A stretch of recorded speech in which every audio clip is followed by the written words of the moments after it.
आज होली के दिन है और होली के दिन भी राजधानी में अपराधी बेखौफ घूम रही हैं। लखनऊ के ठाकुरगंज में सुनार से लूट हो गई है।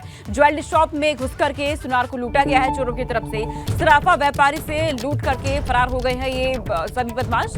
सारे फ्लैग मार्च पर तैनाती पर सवाल भी खड़े हो गए हैं। जैसे कि कहा गया था कि होली वाले दिन तमाम जगहों पर फोर्सेस तैनात रहने वाली है, इसके लिए फ्लैग मार्च भी निकाला गया था। इसको लेकर के अब सवाल खड़े हो रहे हैं क्योंकि होली का दिन और आज के दिन भी अपराधी बेखौफ घूम रहे हैं। लखनऊ के ठाकुरगंज से यह मामला सामने आया है जहां पर सुनार की दुकान में लूट हो गई है। ज्वेलरी शॉप है जहां पर कुछ बदमाशों ने मिलकर के लूट की वारदात को अंजाम दिया है। सराफा व्यापारी से लूट की गई, उसके बाद चोर वहां से फरार हो गए।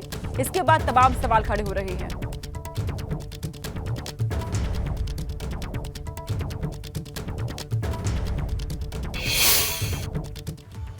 खबर बस्ती से है। बस्ती में ड्राइवर ने जमकर के तांडव मचाया है। पुठिया चौराहे पर एक व्यक्ति पर लाठी से हमला बोला।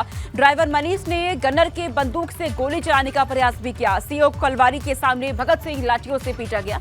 ड्राइवर के हमले में युवक के सिर पर चोट आई है। तस्वीरें भी सामने आई है। मौके पर पुलिस भी मौजूद रही। आसपास के लोग वहां पर पहुंच गए। बस्ती में ड्राइवर ने जमकर तांडव मचाया है।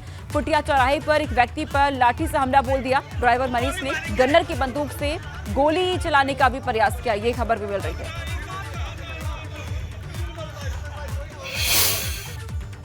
और इस बीच उमेश पाल हत्याकांड से जुड़ी बड़ी खबर सामने आ रही है। शूटर उस्मान ने साबरमती जेल में अतीक अहमद से मुलाकात की थी। यह बड़ा खुलासा हुआ है। 10 लाख के लालच में वारदात में शामिल हुआ था उस्मान।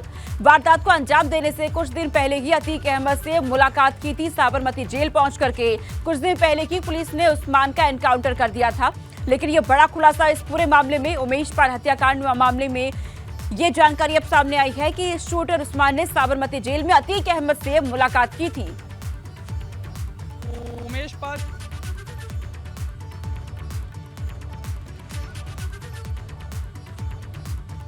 शूट आउट केस को लेकर पुलिस एनकाउंटर में मारे गए शूटर उस्मान के बारे में कई चौंकाने वाली जानकारियां मिली हैं। पता चला है कि वारदात को अंजाम देने से पहले उस्मान गुजरात गया था और उसने वहां साबरमती जेल में बंद माफिया अतीक अहमद से मुलाकात की थी।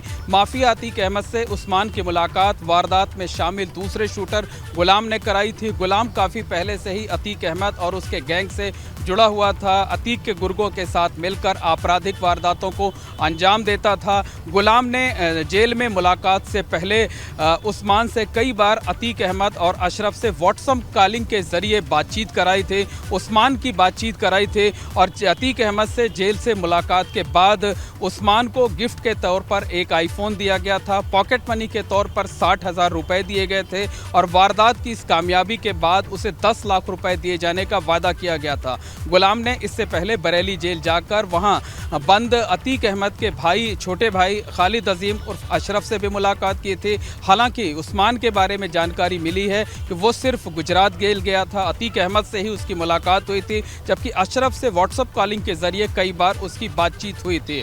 तो उस्मान के बारे में ये भी जानकारी मिली है कि उसने कई साल पहले अपने पड़ोस की एक लड़की को भगाकर उससे लव मैरिज किए थे। इससे उसके परिवार वाले नाराज़ हो गए थे। परिवार वालों ने उसे अलग कर दिया था।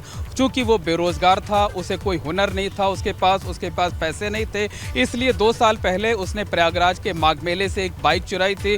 चोरी के उस मामले में वो जेल भी गया था।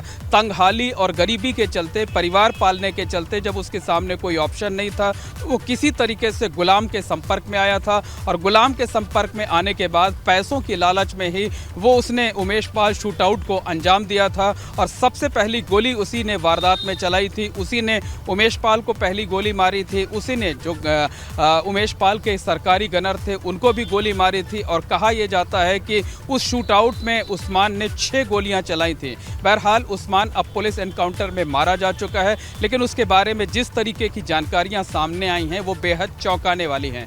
कैमरामैन अनुराग द्विवेदी के साथ मोहम्मद मोइन, एबीपी गंगा, प्रयागराज।